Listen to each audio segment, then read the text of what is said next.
अस्सलाम वालेकुम। मैं हूं शाहिद सलीम और आप देख रहे हैं BTN।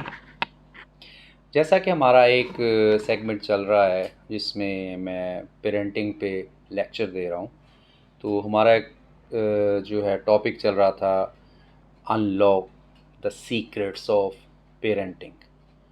पार्ट 1 पार्ट 2 अब देख चुके हैं। तो पार्ट 2 में हमने बात क्लोज़ की थी कि बच्चा आखिर सीखता क्या है। हम इस नतीजे पर पहुंचे थे कि जो आपका बच्चा है ना, वो इन्वायरमेंट से सीखता है।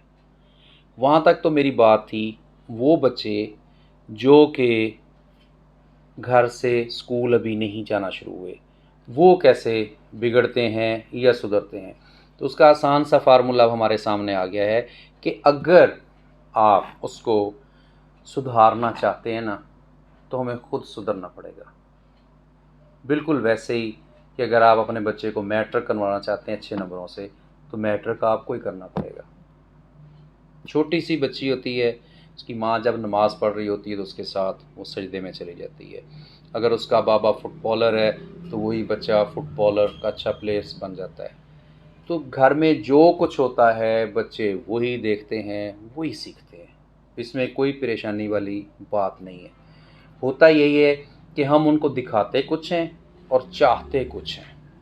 तो इसलिए ये ज़रूरी है कि हम अपने इन बच्चों का ख्याल इस तरह रखें कि उनके सामने वही काम हो जो आप चाहते हैं कि वो सीखें, क्योंकि आप वो ना चाहते हुए, आपके ना चाहते हुए भी वो सीख लेंगे। जैसे मैंने पिछले अपने लेक्चर में अकबर बादशाह की बात की कि उनकी तो अपनी कोई लैंग्वेज नहीं है, उनका कोई अपना सिलेबस भी नहीं है। अल्लाह ने भेजा हुआ है, उनके अंदर वो तमाम लर्निंग स्किल्स वो डाली हुई हैं अल्लाह ताला ने। बिल्कुल जैसे ही बिल्ली का बच्चा म्याऊं करता है, जो है पैरट का बच्चा जो है वो जल्दी से अंडे से निकलने के चंद दिन के बाद उड़ने की कोशिश करता है, मछली का बच्चा पैदा होते ही तैराक होता है। तो बिल्कुल इसी तरह जैसे हमने कहा था चीनियों का बच्चा चीनी, जैपनीज़ का जैपनीज़, तो इसी तरह इसका मतलब ये है कि वो सीखते कहाँ से हैं, जो हम उनके सामने करते हैं।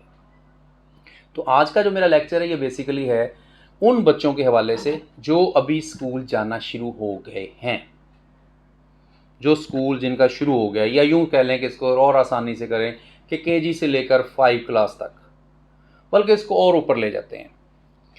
वो इस तरह है कि ऐसे करते हैं कि मैं आपके सामने 4 type of problematic students, kids या पीपल रखूँगा जो आपके अराउंड भी होते हैं, जिनको देखकर आपको लगता है इसको यार आखिर मसला क्या है। तो उसकी मैंने ना बड़ी कोशिश करके 4 उसकी मैंने कैटेगरीज बनाई हैं, वो आपको भी आज बारी बारी आपको बताता हूँ। तो उससे पहले आपको एक बात बता दूँ, कभी आपने ये सोचा कि घर के अंदर माँ के अलावा जो बच्चा होता है ना, वो घर के किसी और फर्द के साथ बड़ा अटैच होता है। तो वो जो जिस बंदे के साथ अटैच होता है ना, वो क्यों होता है, वो तो एक अलग लेक्चर हम रखेंगे।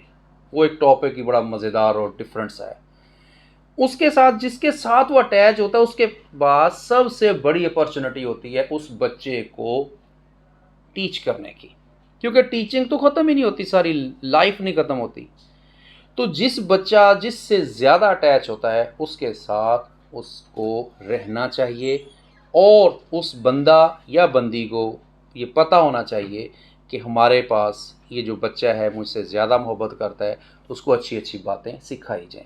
याद होगा आपको पुराने दौर में, प्यारे नबी सल्लल्लाहु अलैहि वसल्लम के दौर में भी अगर हम चले जाएं, तो असल सिकाफत सिखाने के लिए अरब शहर से बाहर बच्चों को भेजा जाता था, देहात में रखा जाता था। और अगर आप रोम और यूनान की सल्तनत में जाएं, तो उनके जो शहज़ादे शहज़ादियाँ होती थी, उनको अदब आदाब सिखाने के लिए अतालीक मतलब टीचर्स ट्रेनर अलग से होते थे, कि जो उनको बताते थे बोलना ऐसे है, उठना ऐसे है, अदब ऐसे करना है, कपड़े ऐसे पहनना है। और कभी आपने देखा, इसीलिए जो बादशाहों के बच्चे होते हैं वो अपने साथ एक सीगा इस्तेमाल करते थे। वो हम को कहते थे, हम खुश हुए, हम चाहते हैं तख्लिया हो जाए, हम चाहते हैं इस पहाड़ को काट के यहाँ पर महल बना दिया जाए। मुझे याद है अबू जाफ़र मंसूर शायराना तबीयत रखते थे, तो उनकी जो मिसेज़ हैं उनको खुश करने के लिए उन्होंने एक वाइट कलर का जो पहाड़ था उसकी कटिंग करके महल बना दिया। 1 साल उस पे कुल लाखों मज़दूर लगे रहे और उसके बाद वो महल तैयार हुआ। तो जब मिसेज़ को लेकर आया दिखाने के लिए, सरप्राइज़ जिसको आजकल हम कहते हैं, तो उसकी मिसेज़ भी शायराना तबीयत रखती थी। तो एक्चुअल वो जो पहाड़ के ऊपर महल बनाया गया था वाइट कलर का, उसके पीछे एक ब्लैक कलर का बहुत बड़ा पहाड़ था। तो अब शायराना अंदाज से उनकी मिसेज़ ने कहा, हाँ अच्छा है, लगता है हूर जो है वो देव की गोद में बैठी हुई है। ये कहकर वो चली गई। अब जाफ़र मंसूर को पता चल गया कि मेरी मिसेज़ को पीछे वाला जो काला पहाड़ है जिसको उसने द्यो कहा है वो पसंद नहीं आया। उसने फिर 1 साल लगा के वो जो ब्लैक पहाड़ था उसको कटवा दिया और फिर उसके बाद जब वो पेश हुए, दोबारा उनको दिखाया गया, तो फिर उसने कहा हाँ अब ठीक है। तो ये वो चीज़ें थी जो अदब, अदाब, अखलाक, तरबियत हम देते थे और देना चाहते हैं। आज वो चीज़ों की फरावानी ख़त्म हो गई है, नायाब नायाब सा हो गया है। वरना याद को आपको होगा कि वो जो है इलाहाबाद, हैदराबाद, दक्कन का वो बड़ा मशहूर होता था कि जी आप चढ़ें, आप चढ़ें, आप पहले आप रेल पे चढ़ेंगे, पहले आप जाएं, एक चक्कर में बस छूट जाती थी। यही अदब आदाब था जो आज हम बच्चों में ढूंढते हैं। तो बच्चों में आएगा कैसे? हमें अपने अंदर पैदा करना पड़ेगा। छोटे बच्चों की बात तो हुई यहाँ पे मेरी तरफ से ख़त्म। को आपकी क्वायरीज़ हों, क्वेश्चंस हों, ज़रूर मुझे बताइएगा। अब आ जाते हैं वो जो 4 कैटेगरीज़ मैंने आपको बताई हैं, वो उसमें आप फैमिली में नज़र डालेंगे तो भी आपको ये मिलेंगे, आप स्कूल में नज़र डालेंगे तो भी ये चारों कैटेगरीज़ मिलेंगी, कॉलेज हो, यूनिवर्सिटी हो, जहाँ मर्ज़ी हो। तो जनाब वो 4 कैटेगरीज़ का मैंने नाम रखा है आपा। आ पा। अब ये 4 कैटेगरी हैं, ए पी ए एंड ए। तो मैंने इसको रहा आपा। तो ये आपा हमें बताएगी कि कौन से हैं वो 4 बच्चे। कैटेगरी नंबर 1 ए से, ये अवॉइडिंग टू फेलवर स्टूडेंट्स होते हैं। मैंने इस पे जो वर्कआउट किया उसके मुताबिक अवॉइडिंग टू फेलवर, अब ये बड़ा अजीब सा मैंने रख दिया इसका नाम। यानी ये वो बच्चे होते हैं जिनको ना पेरेंट्स का इनके ऊपर प्रेशर इतना होता है कि तुमने फर्स्ट आना है, तुमने फर्स्ट आना है, तुम तो जीत जाओगे, वो तुम तो इस दफ़ा पक्के तुम्हारे 100% मार्क्स तुमने लेकर आना है, इस दफ़ा तो बोर्ड की पोजीशन है ही हमारी बेटी या बेटे की। तो उसके ऊपर इतना प्रेशर होता है उस चीज़ का। और अक्सर आप देखते हैं सुसाइड बच्चे बच्चियाँ कर लेते हैं। नंबर भी अच्छे होते हैं लेकिन जितने पेरेंट्स ने बोले हुए होते हैं वो उनको सामना नहीं कर पाते और जो है ख़ुदकुशी कर लेते हैं। नंबर अच्छे होने के बावजूद भी ये उनके ऊपर प्रेशर होता है। अब ऐसे बच्चों की निशानी कैसे ढूंढेंगे? आप अगर घर में भी हैं या आपकी क्लास में हैं तो नोट करें। पहली उनकी निशानी ये होगी जनाब कि वो अलग रहेगा, तन्हा बैठा रहेगा। जब भी आप देखेंगे वो किताबों में गुम होगा, किताबों में पढ़ रहा होगा। अगर आप उसको खींच के भी लाएंगे, आओ ये खेल खेलें, वो कहेगा नहीं नहीं मैंने नहीं खेलना, मुझे रहने दें आप। और अगर आप ज़बरदस्ती उस खेल में ऐड कर लेंगे तो वो जल्दी से हार के बैठे, हाँ हाँ हाँ मैं हार गया, मैं वो अलग हो जाएगा। उसके ऊपर एक प्रेशर होता है कि मैंने नंबर लेने हैं, मैंने आगे जाना है। ये तो होगी कैटेगरी 1। नंबर 2 पी, आपा का पी फॉर पावर। ये कुछ ऐसे बच्चे होते हैं जिनके घर के पेरेंट्स जो होते हैं वो पावरफुल होते हैं, यानी ऑफिसर्स होंगे, जागीरदार होंगे, नवाब होंगे, सियासतदान होंगे, बिजनेसमैन होंगे, ब्यूरोक्रेट्स होंगे। उनके घरों में नौकर चाकर काम कर रहे होते हैं।